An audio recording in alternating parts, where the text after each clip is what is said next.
Welcome to the 2011 backpacking season for the High Uintas Wilderness. I'm your narrator, Cordell Andersen. Those that are not familiar with what I've been doing the last 9 years could go to my website, CordellMAndersen.com, and there you would see about the 1,450 miles of backpacking that I've done, and a very aggressive backpacking season or schedule for this year, 2011. But I started yesterday and sent a message to all my High Uintas friends, and so you're all expecting me to be up in the Uintas now, having this great time backpacking. But I first had to check on the Mirror Lake Highway, which is a key for the High Uintas. It goes from Camas, Utah over to Evanston, Wyoming. And when that's not open yet, the High Uintas Wilderness is really not open yet. And so I headed out yesterday to check that out first, and then to see if I could make my first trip. And so I went up from Springville, Utah to Heber, then up to Camas, and from there got on Utah Highway 150, going up over the what's called this Mirror Lake Scenic Byway. First stopping at Provo River Falls that you see here as it was yesterday, and then I'll see a picture next. The way it was to end last season, this would have been probably in October of 2010, but of course it's a raging stream coming down there now, as there is a lot of snow up in the mountains that is still thawing, still melting. But at the falls area, and as I progressed up the road from there, I started feeling effects of high altitude sickness. Now, this is a problem I had a couple of years ago. Some of you might recall, and you could go to my website, and on a section on survival, I do deal with high altitude sickness, and what I did for a couple of years that really helped, which was taking crystal oxygen. And I felt like, oh boy, I guess I should have started taking this and going through the treatment prior to my trip, but I thought I was tough, you know, I was in good shape, and so I maybe wasn't going to need this, but all of a sudden I needed it, and so I started taking it. But of course that had me feeling kind of rotten. This is a substance, hydrogen peroxide in powder form, which you take in capsules. It's a detoxing experience which cleans out your body, and so there are some negative reactions for a couple of days apparently. Feeling stomach pain, nausea, sore throat, symptoms like flu, diarrhea, and so I started feeling all of this yesterday as I was driving around trying to check out the snow conditions and whatnot. And so this, of course, should have been done prior to leaving for the Uintas. But since I started experiencing the symptoms, I thought I better do it.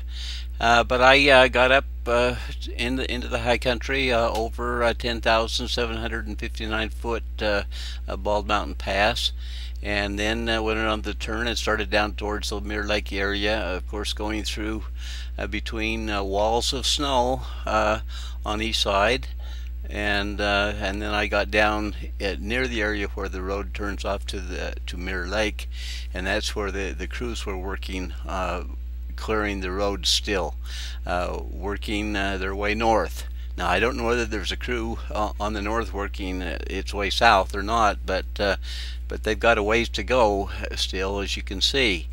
But I then turned around, headed back, and here you see me on the pass, Bald Mountain Pass.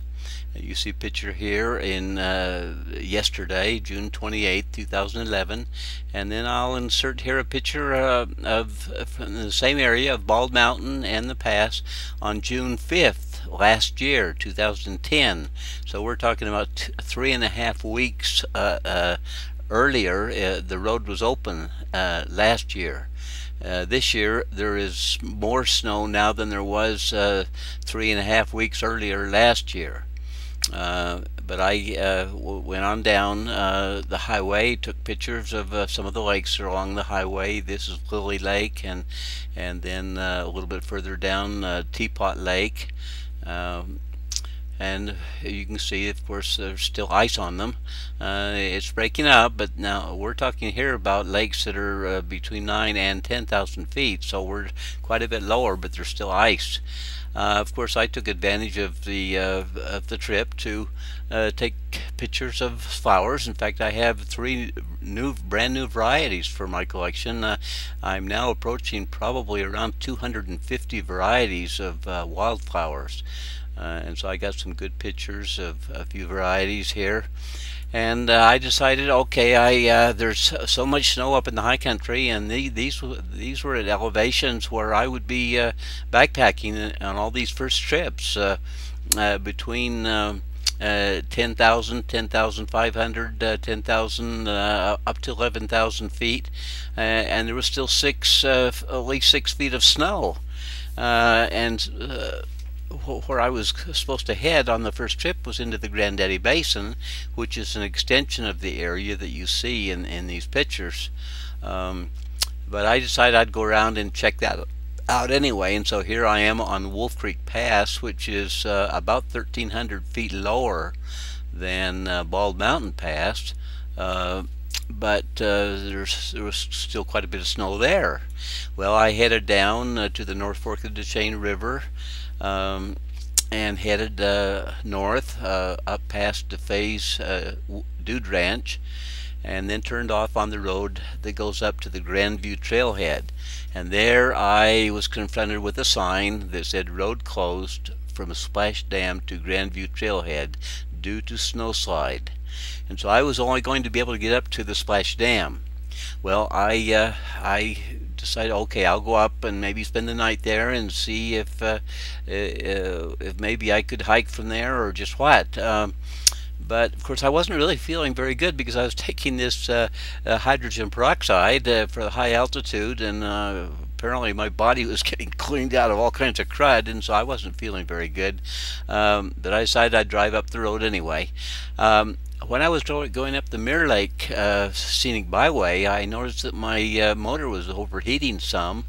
I didn't think too much about it, but going up this road, the Hades Canyon Road, my motor heated up even a little bit more. The gauge didn't say that it was alarming kind of hot, but I got up to Splash Dam and I parked, and I thought, well, I'll sleep here tonight. I turned the motor off, and then I heard a boiling sound, and all of a sudden I noticed that the water, my radiator was boiling. There was something wrong with the cooling system, and I thought, boy, other trips after this one, even into rougher areas, would be too dangerous without a cooling system that was working properly. And so I decided, well, I'll let the car cool. I filled it up with water and then let it cool. I figured going downhill I'll be all right. Might be some problem having it overheat going up over Wolf Creek Pass, but I thought I better try, because I can't really go really off into the wilderness with the cooling system that's not working properly. And so I headed home and I made it. And so I'm in the process now of getting the cooling system fixed and giving the thaw some time. It's going to take another week or two probably before there's any possibility of getting into the Granddaddies or other such areas. And of course during this time I'll be dealing with this treatment for high altitude sickness, so that I will be ready to go when the time is right. And so I was actually supposed to start this report by saying, wow, things kind of get complicated this year with a winter like we haven't seen for a long time, and then a 76-year-old body, and then just a few days ago I had two of my teeth ripped out, and I was told that I wasn't supposed to do any strenuous activity for a while, and that's hurting me. And then, of course, I'm doing the high altitude treatment with hydrogen peroxide. And then, of course, I'm dealing also with a 14-year-old car. The brakes went out a week ago, and I had them fixed along with the suspension system, the steering system, and now, of course, I'm getting the cooling system fixed. So eventually I will get back into my High Uintas Wilderness backpacking schedule, and I'll let everybody know when that happens. And so hang with me. I'll eventually get it done. At least I'll do my darndest. As I say in the explanation or the introduction to my schedule, at my age and because of the season and many things, I've got to be willing to be very flexible this year. So please, everybody, bear with me, and let's hope for the best for eventually what we hope will be a great backpacking season in the High Uintas Wilderness.